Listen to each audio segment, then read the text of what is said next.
Hi guys, this is a totally different segment. We're going to talk about kombucha.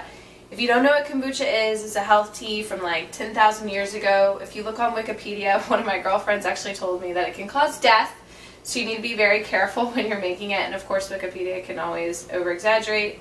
Probably shouldn't be talking about them. I'm sure there's many wonderful things on there. Anyhow, so when kombucha is just like being made, this is what it looks like.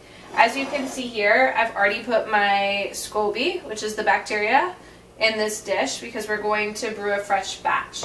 So your bacteria, your SCOBY, you never want it to be hot or cold. So it's just sitting here in room temperature, and I poured, just like this liquid is in here, I poured a whole cup of that into this bowl because when I add it back in here, I'm going to place my SCOBY on top and put the old liquid from before back in here. So if you're wondering how do you get one of these, you have to know somebody. Don't worry, I have plenty to go around, and I'm sure there's many other people, because every time you brew, another one is created. Now each layer has its own probiotic benefits, so a lot of people won't give you a whole layer, but I'm more than happy to give away a layer. The other option is you just ask somebody to cut a portion of it, and it will grow. It will continue to grow until it fits the top of your dish. Let's talk about containers really quick.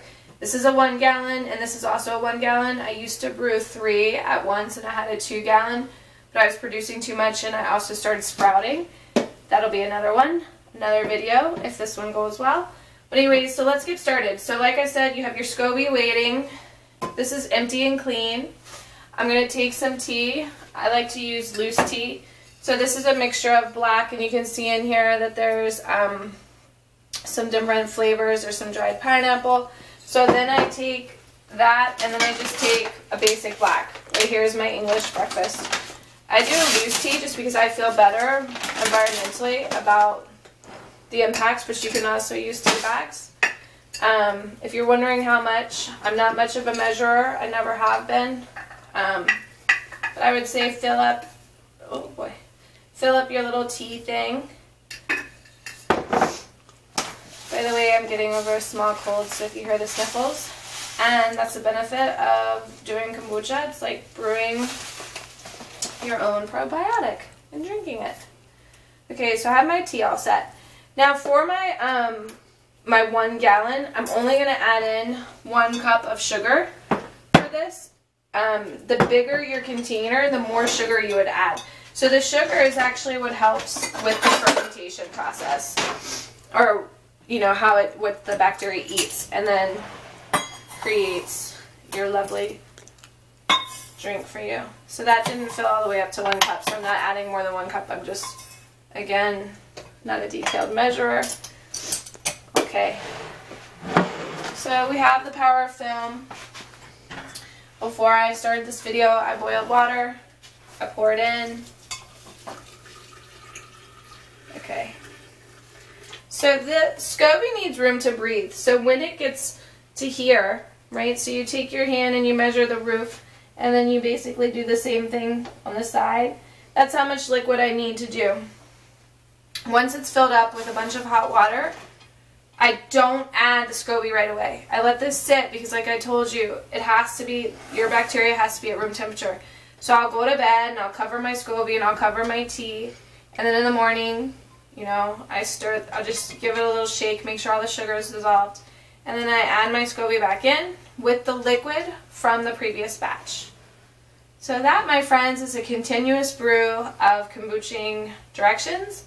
I'm going to continue, like I said, to boil water and add all the way up, leaving room for the bacteria. Oh, when it's done, what I really recommend is that you have a funnel, right, and you use this, and I get, so I get these growlers. You can get them from, I mean, I'm lucky enough actually where I live next to a brewing place for beer, but you can get these pretty much anywhere. Whole Foods even sells them. So you take your funnel that I got from Home Depot, and you would take out, wash your hands, you take out your SCOBY, You place it in your bowl, and then you just funnel all the liquid into here.